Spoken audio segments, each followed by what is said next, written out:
Welcome to Authentic Living with Roxanne, a place where we have conscious conversations about things that really matter in our lives. And now, here's your host, Roxanne Derhaj.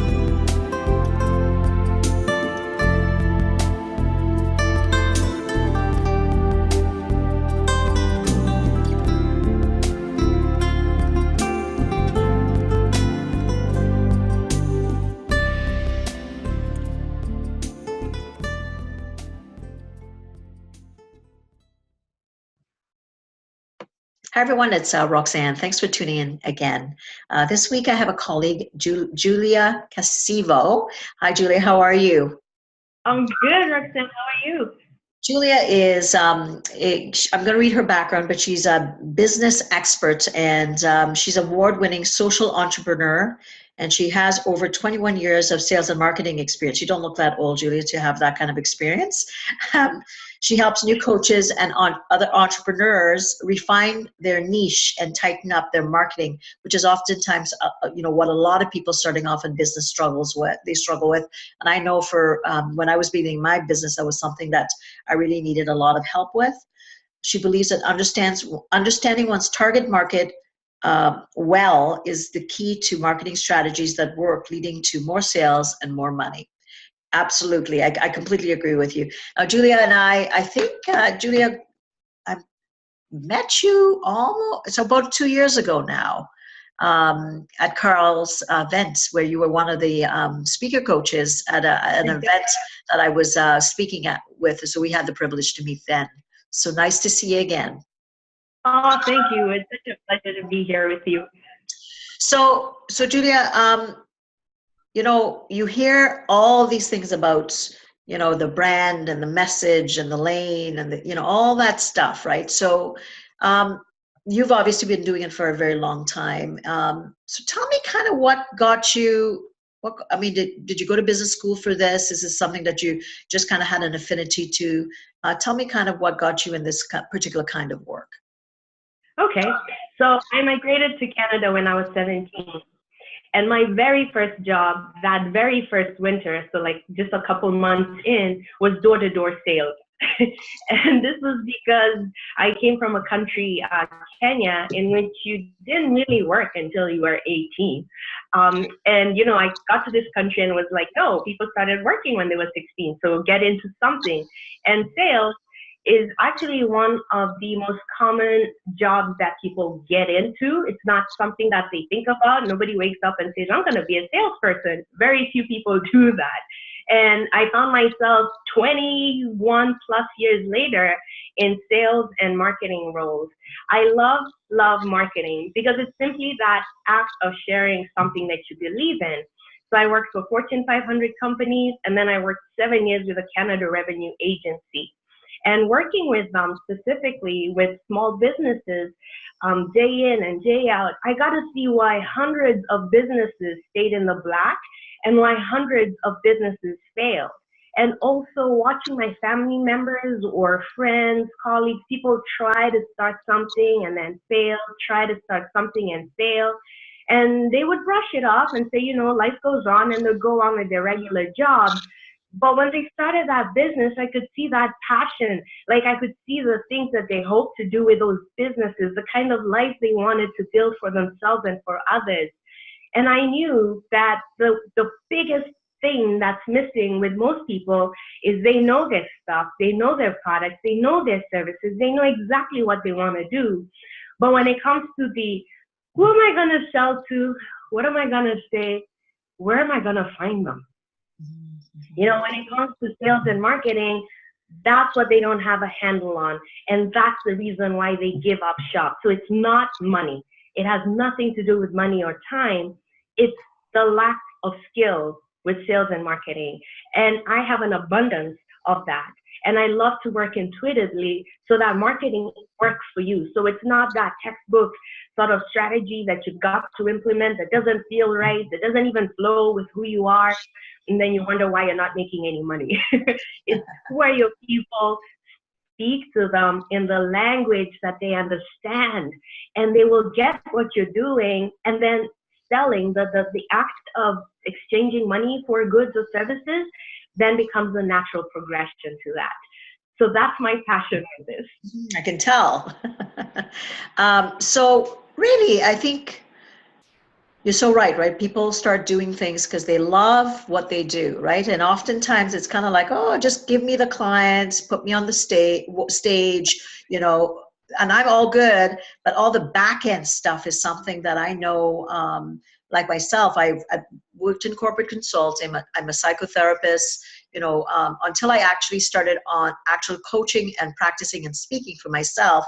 Then I really had to think about, okay, who am I in the world? Like, I know why I started doing what I wanted to do, which was to, you know, at age 11, I thought I liked talking to people. Yeah. I wonder if they could pay me for that, which was growing up in Trinidad and Tobago. They're like, nobody's going to pay you for that, right? You're a doctor, you're a lawyer, you're an engineer, those types of things. And, you know, it's something that I thought, wow, there was a need, you know, obviously with your little friends, and you'd hear everybody talking about their conflict, not realizing that in fact you could, you know, eventually go on and be able to help people in that way. So I can see how you're so right. People kind of like stumble into things because they like something, and then they go, well, what's my market, right? Like, okay, who do I talk to? How do I get anybody to even have a conversation about what I do? And I found that overwhelming. And I can tell you, unless I got the right coach, I was kind of spinning with the rest of them.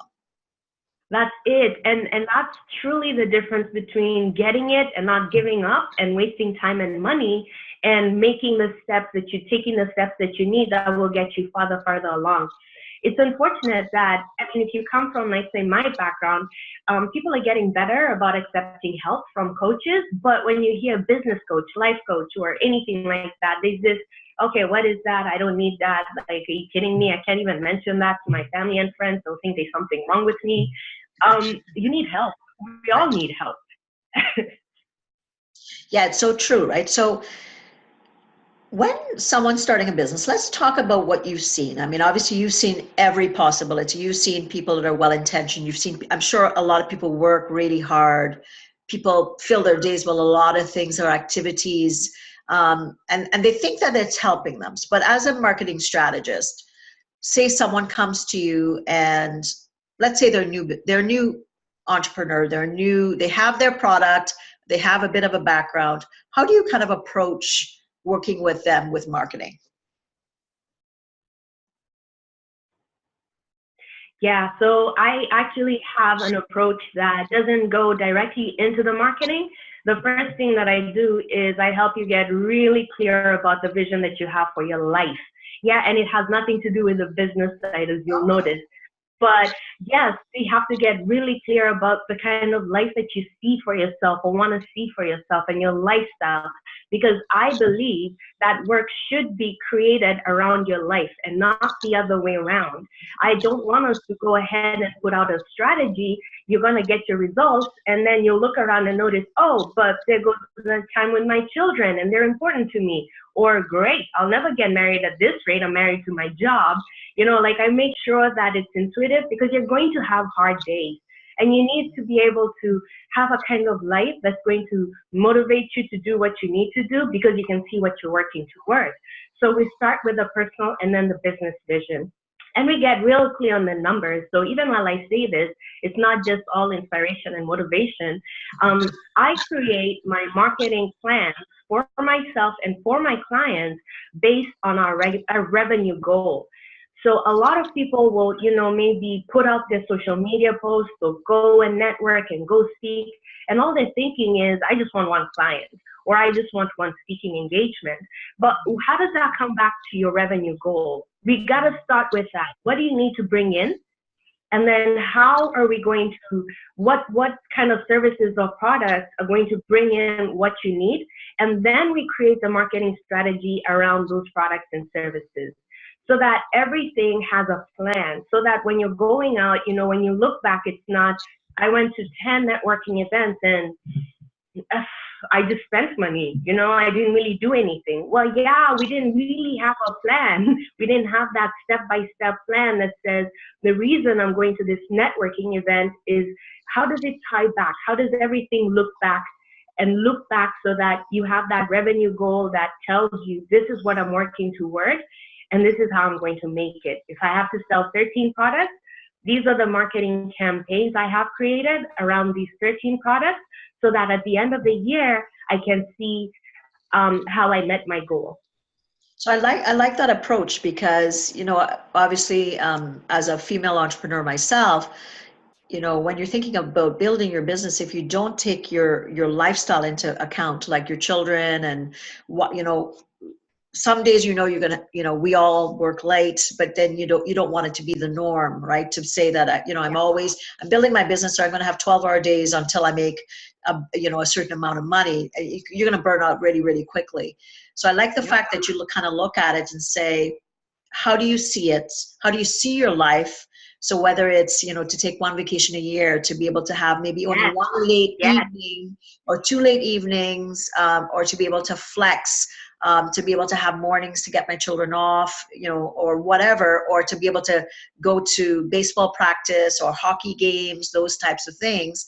I think that's so valuable because, what I've seen with a lot of entrepreneurs since I've been doing is that their goals and their values might be out of alignment with where the business is going. I don't know if you've heard a lot of people complain about that because now they're like in a different city all the time, or they're constantly traveling. They have, young kids, or maybe you have, like I have a teenager, but I don't want to be gone very much because it's very important that I'm still involved until he kind of goes off to school. I think that's brilliant because sometimes when people hire coaches, they don't think about what the outcome they need from that coach in order to help them along. Yes, and you're just coming and you're thinking, I need help with marketing and I need help with sales and whatnot. That's great. Of course you do. But beyond that, you have a life and you are a person. So how do we make this so that it really does work for you? I'm all about sustainability. I want you profitable, but I want it in a sustainable way. I don't want you in 5 years to look back and think, I hate that. Like for me, it's a waste of time. Yeah. So when people, let's say a coach is coming to you and they're starting off, and let's say they have the background, they have the certification, they've done something. Once they kind of are clear, right? Like maybe they say to you, look, I want to be able to take 2 weeks off a year, be able to replace my income that I was making before. But I know what I've done is I've done a tiered approach. I took from one part of a business that I want to get out of, and every time I made some more. Is that something that you work with people around? Like a tiered approach with, okay, if I know I'm doing, say, marketing 3 days a week, but I want to eventually learn to coach or have coaching be core business, do you kind of work with them to say, okay, if you're making 60,000 over here, and you start to, your goal is to make 30,000 over here, that you kind of work with them like on a money perspective to be able to do that in a certain way? Yeah, so we do take that into consideration. What are your income sources if you have something else? For example, if you need $90,000 for the year, and this is based on your personal and your business expenses together. So this means that that's the least, that's how much you need to bring in. Anything above that is awesome, but at the very least, we need to plan for your personal and your business expenses for the year. So if you have something, and let's just assume it's 90,000, and let's say you have a source that's bringing in 60, then we're just going to plan for that $30,000. And if you say something like, I want to take two weeks off for vacation, I want to take all my children's birthdays off, I want to take my own birthday off. Well, we also break things down to the day level. So I'll give you an example. For the month of March, I am working 24 days. And this includes 4 days off, and it includes 2 lieu days, just in case something happens that I can't work. But that's what it boils down to. And what I do is I help you really get realistic. People get very excited. They're like, oh, I want the whole month of August off and 2 months in December and 2 weeks in December. And I'm like, okay, that's great. Those are 6 weeks. And that's fine, as long as you're willing to do the work for the rest of the days. And we look at the number of days that you have to work. So even if it's 3 days a week, let's say that you're working on your marketing or anything else, well, we say that's 3 days out of, every week for 12 months, or is it?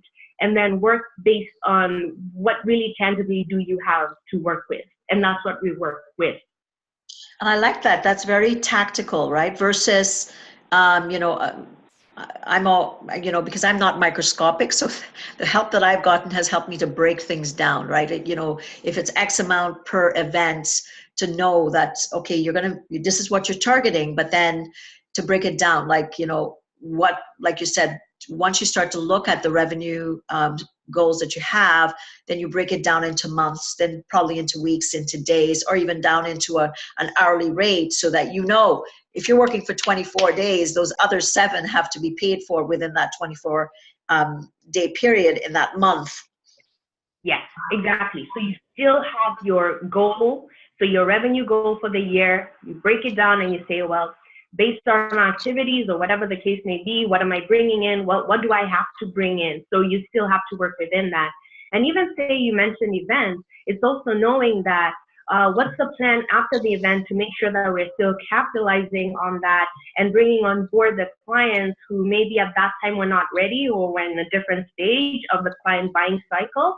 And what do we have in place to make sure that, every single activity has its rewards way down the line, that they're not just isolated things that you do, because everything that you do takes energy and time away from you. So it might as well have, amazing results even down the line. So I'm always careful about that as well. I love using to the fullest what people have and what they've done and what they're going to do, so that it's not something where you feel like you're starting again every single time. And doing one thing, like you said, right? So once you've kind of come up with the concept, you kind of know what kind of lifestyle they want, you're kind of starting to work with them in that, then you're seeing what are their skills, what are their resources, what are their strengths, you're building that in. And at some point, you're going to come up with a brand.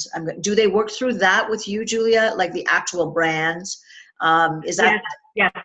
Okay. Yes. So what we come up with informs the brand, and it informs the image, and it informs the message and the language, and it informs the person's personal brand, but also the business brand moving forward. Yes. So the branding, all of that good stuff, even processes or systems, is natural. I'd say it naturally emerges as we get very clear about what it is that we're going to be doing and how we're going to be doing it. And the one part I didn't mention is that a huge part of starting to work with people is actually based on mindset work. It doesn't matter if the most ambitious person comes to me. There are always these thoughts and these feelings that stop them from going ahead. And that's why they came, right? Like they got stuck somewhere. So there's a huge ton of mindset work that takes place, because we don't really talk about this as entrepreneurs, but this is such a growth journey. It's all about pushing through your boundaries, coming face to face with your shadow self. It's all about just overcoming yourself over and over as you go out into the marketplace. And you have to do that at the same time. And mindset is such a big thing, right? Like because I'm sure a lot of people that are coming to you have done a lot. And I know when myself, it's kind of like, all right, well, now I am speaking. Okay. And you kind of think, okay, how am I going to do that? Who's going to listen? What's my, all that stuff you start to get to. There's, experts out there already doing it, and then you kind of what you do, and I'm sure you hear this, people at different stages take the guy that's been doing it for 20 years or 30 years, and they start to compare and say, well, that person does this, or, they seem to be out and about a lot. And that comparison game oftentimes can be a very crippling. Yeah, and social media, while it's an awesome tool to let people know who you are and what you're about, is also just the biggest demon in that space of making you feel like, all you're doing is maybe even you're taking a break because you're frustrated with your own efforts, and you go on social media and you're like, oh, great, she's speaking again. Yeah, for sure. Because, I think it's when what if anything what I found most helpful with my coach that I use is what does that fit the brand? You know, is it in line with what you're going to do, and do one thing at a time? And because of course I'm like everybody else, it's squirrel in the headlights and I'm going another way and I'm gone off and done something else, and she'll come back to me and say, I don't know if you should have done that, but how's that going to help where you want to go? And I mean, I do that with my coaching clients and my clinical clients. And then when it's kind of back to you, you kind of go, oh, I guess that was a lot of work, but you're right. It really didn't get me where I needed to go. So I think it's so key once you kind of look at, like you said, your endpoints. And then once you have your brand, to figure out, okay, what is it that I want to do? Like, how do I see myself 24 months from now? Like you said, 5 years from now, what am I going to be seeing? And you can't do it all. You can't do every marketing piece. You can't do every seminar. You can't do every speaking event. You just have to pick one thing to focus on a bit at a time.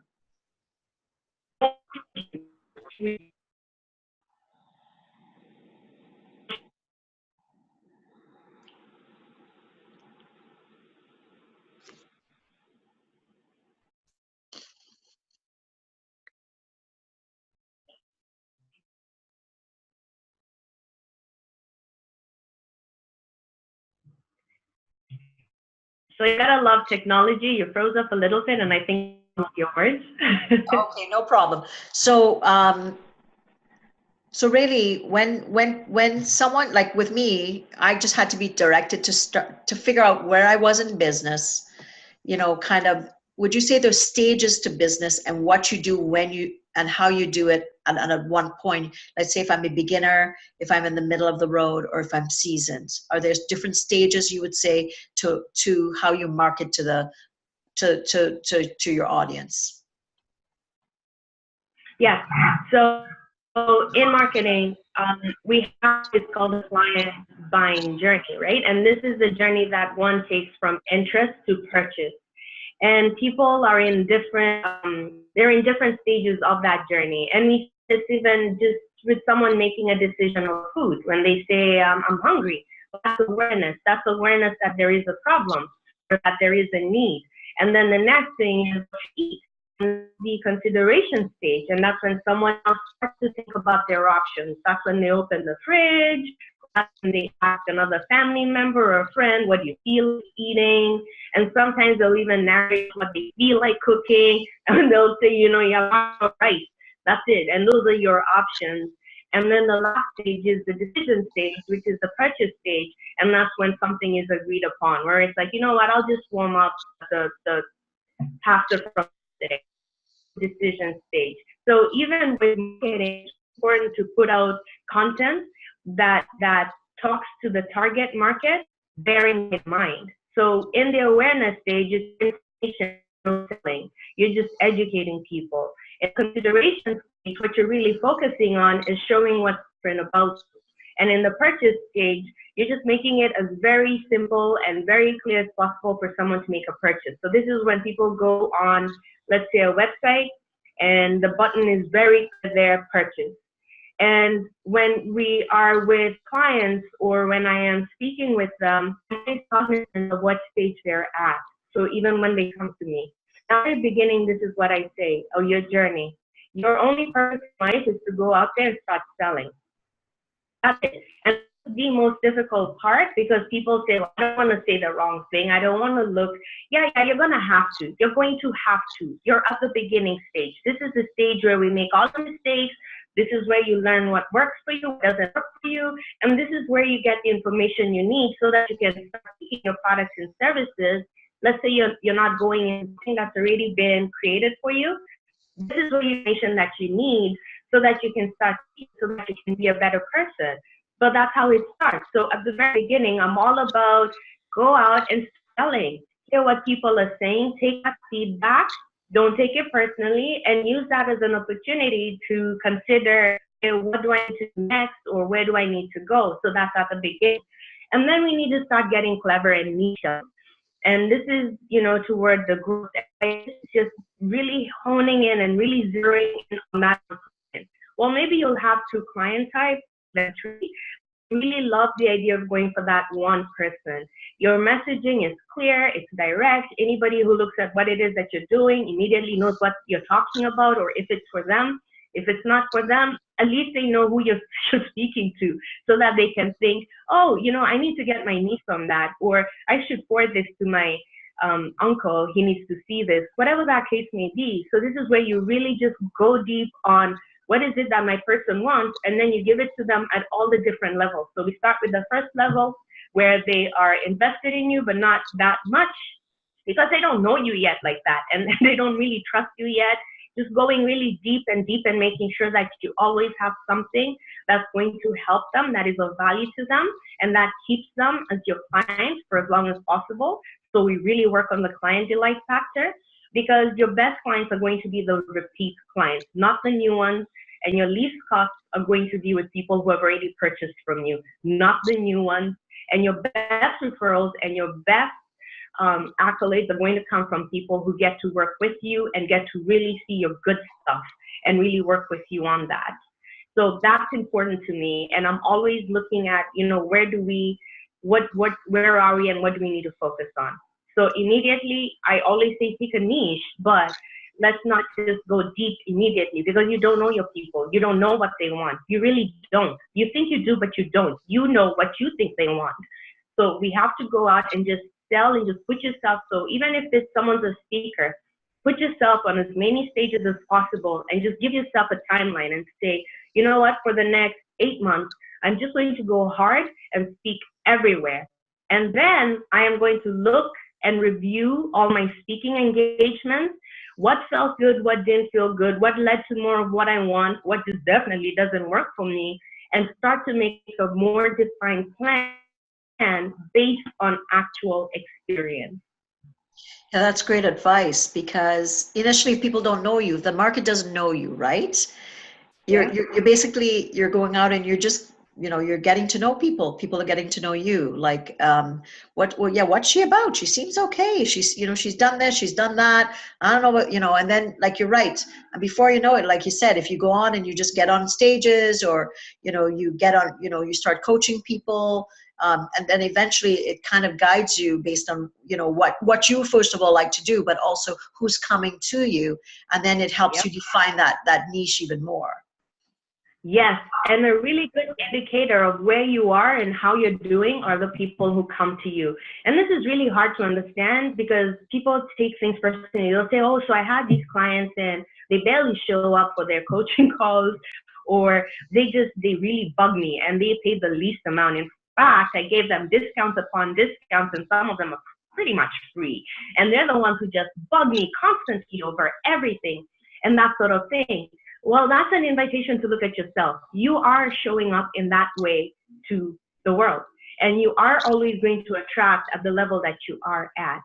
So if you yourself, let's say, are trying to help other people, you're trying to coach people, you're trying to help them even speak, learn to speak, or whatever the case may be, but you yourself will not invest in that, then how are you going to help the ones that you need overcome their objections when they look at you and they wonder, is this something that I should invest in? You don't have the experience of investing in something bigger than you so that you can get better results. So how will you communicate that to the people coming to you? You won't.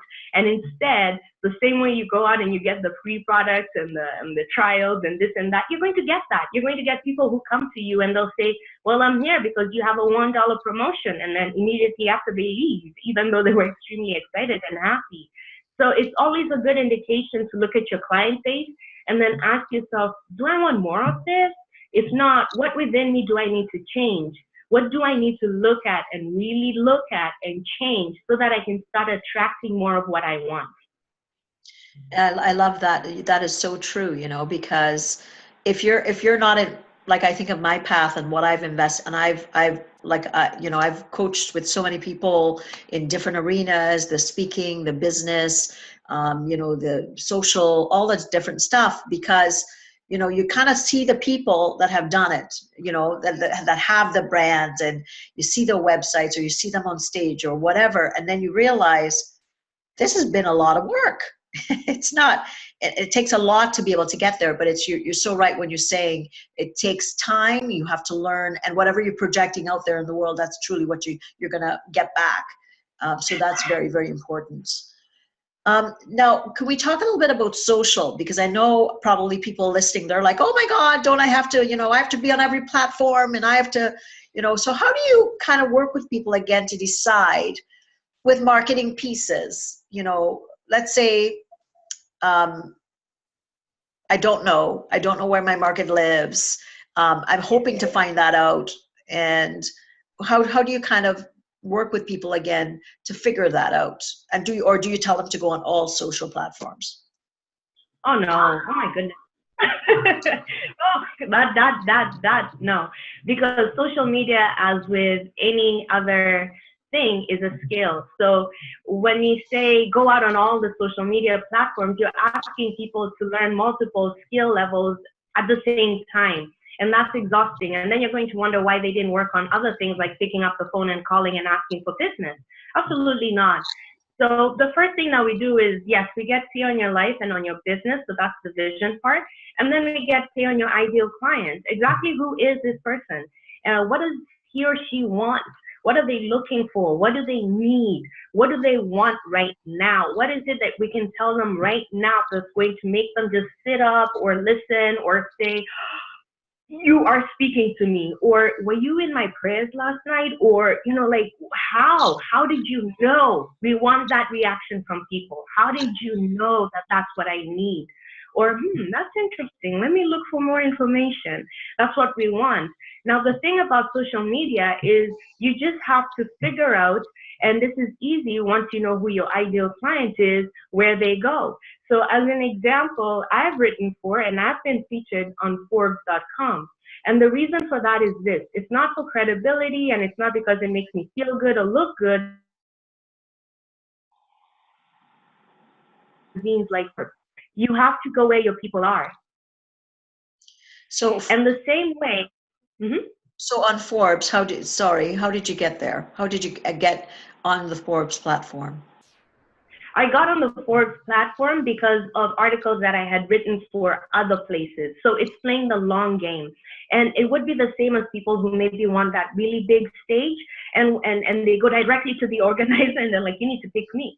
No, you've got to give stuff that people can use and judge by, and then decide whether you will be a good fit for them.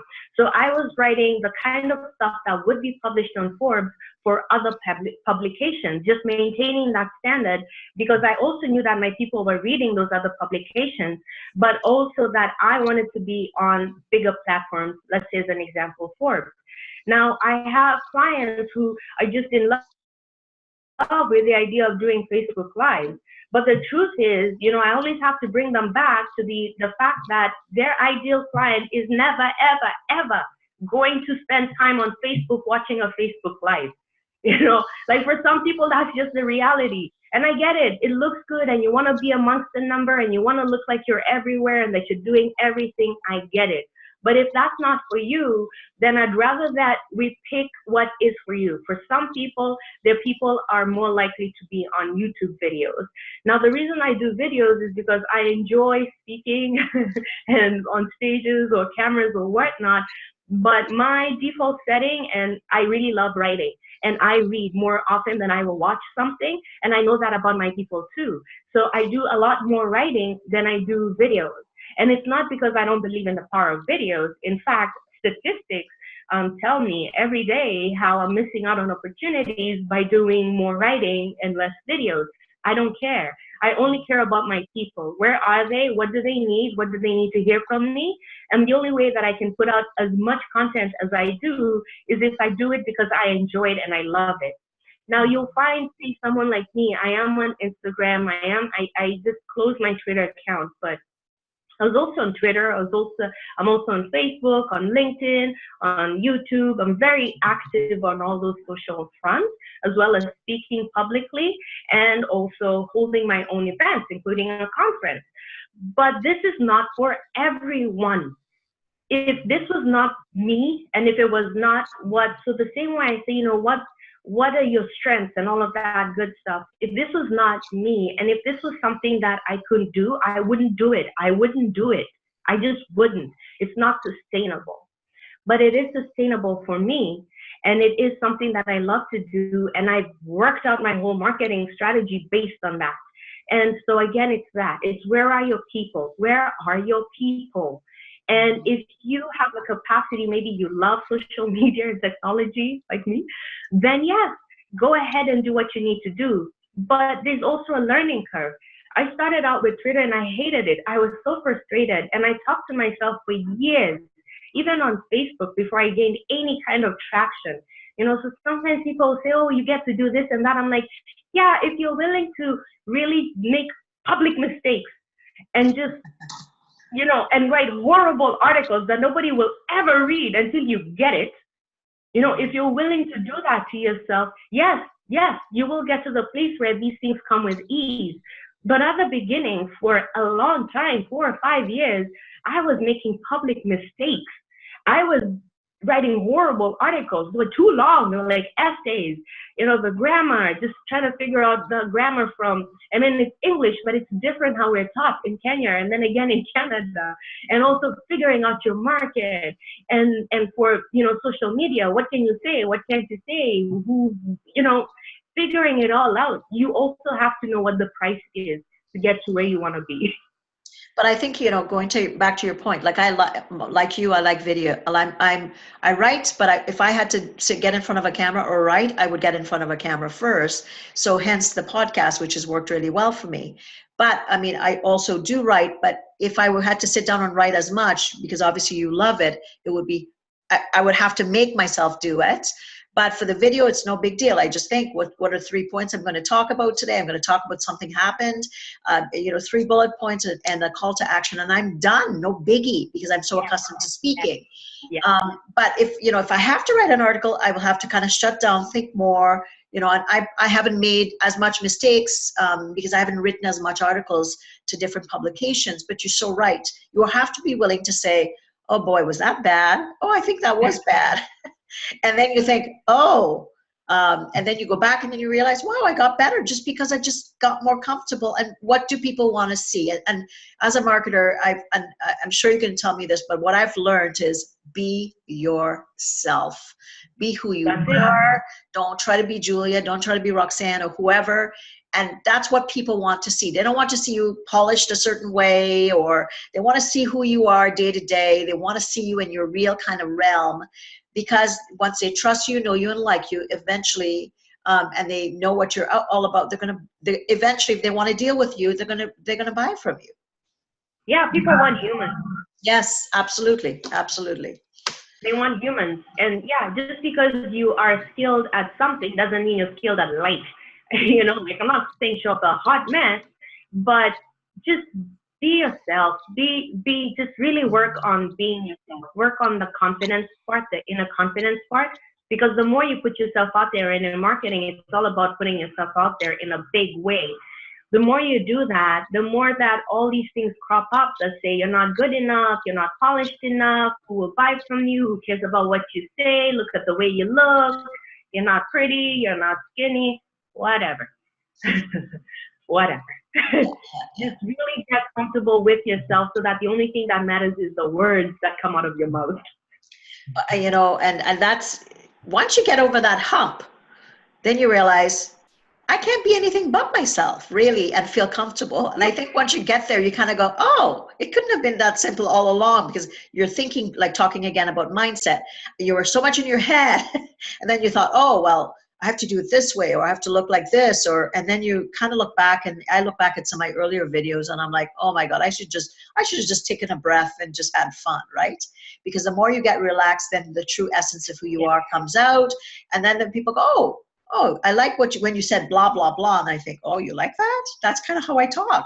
And people get to know you, right? The people that are close to you say, oh yeah, I listen to that, and you say that all the time, because people get it when you're trying to be on stage, you know what I mean? Where you see you're a speaker, you get it. To be on stage, you know, if you're trying to be something you're not, the audience reads it within seconds, and then they disconnect. They do.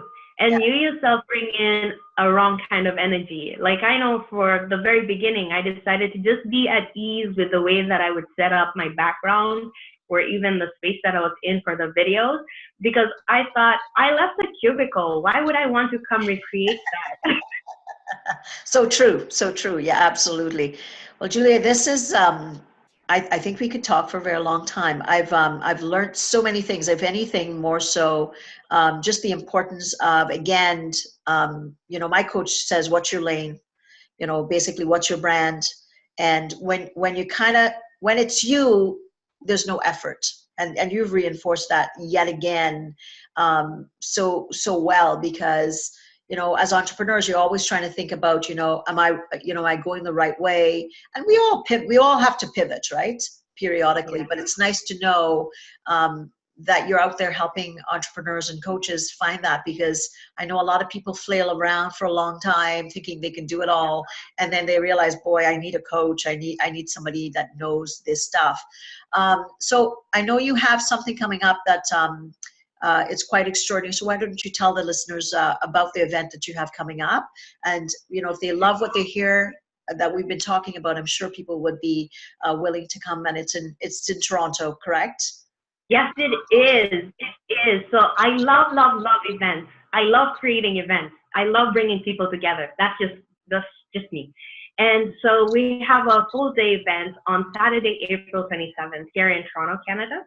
And the reason for this event is so that people can come in. It's a very exclusive, very intimate, very small group of dreamers and entrepreneurs, so that they can get, the first thing is clarity over their vision.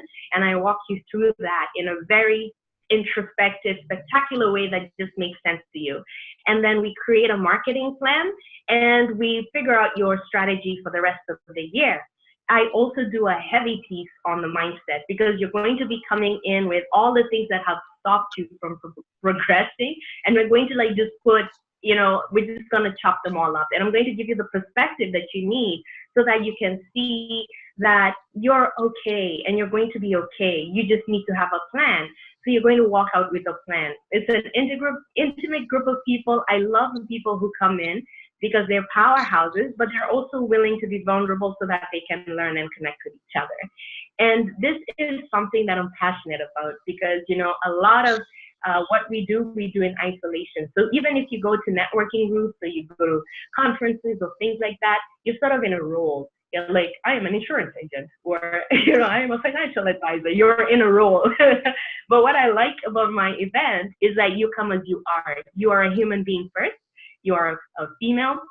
I predominantly work with females, and I've been moving more into that sphere over the last little while. You're coming in and you just happen to have a business or a business idea that you need help with. And that's where I give you the community, and I give you the foolproof plan, and I give you the real world strategies, so that you're not taking information and putting it on a shelf when we're done, that you're going to be excited to go home and carry it out. It's Saturday, April 27th, and the link is, bit.ly, bit.ly, April event 19, capital A, April, capital E, event 19. Maybe we can add that. Sure, absolutely, Julia. We can add this to the podcast. So absolutely, we'll make sure that we will have a link at the bottom so that people can just click on and go directly to the events. And I hope that people can actually go out, and I'll see what my schedule's like, Julia, if I'm available. I'd love to come and see what your events are like. I ran one just this year in June, last year. And I really respect people that do events, because it's a lot of work. It was fantastic. But it's, to be able to put it all together, it takes a lot to be able to do that. And I know that you do them all the time. So, well, everyone, it would, be a nice day to be able to spend around other people that are doing the same things, or having the same questions, or the same doubts, or the same kind of, growing pains as you would. And it's oftentimes a place to meet other female entrepreneurs that have the same life stage issues as we all do, and juggling it all, and trying to take care of everybody in our lives. So Julia, this has been fantastic. And if anything, again, go back to the whole concept of being connected to you. What I like that Julia did so lovely at the beginning is talk about alignment with where you are. So, creating something that does not fit into who you are, what you believe, or your value, you might get to success, but success on whose terms? And I often say that if you're authentic and you're connected, you can't go wrong because you're creating it for yourself. Again, lovely guest today that shared a lot. If you're wanting more information on me, you can go to roxannedurhaj.com. And if you're wanting any speaking engagements on mental health and wellness around the element of authenticity, I can be reached there. So thanks again, Julia, and we'll talk to you soon. Take care. Thank you. Thanks for tuning in to Authentic Living with Roxanne, creating the space for positive, healthy change. Roxanne is a keynote speaker, psychotherapist, and coach. To work with Roxanne, visit roxannedurhaj.com/blueprint. We'll see you next time on Authentic Living with Roxanne.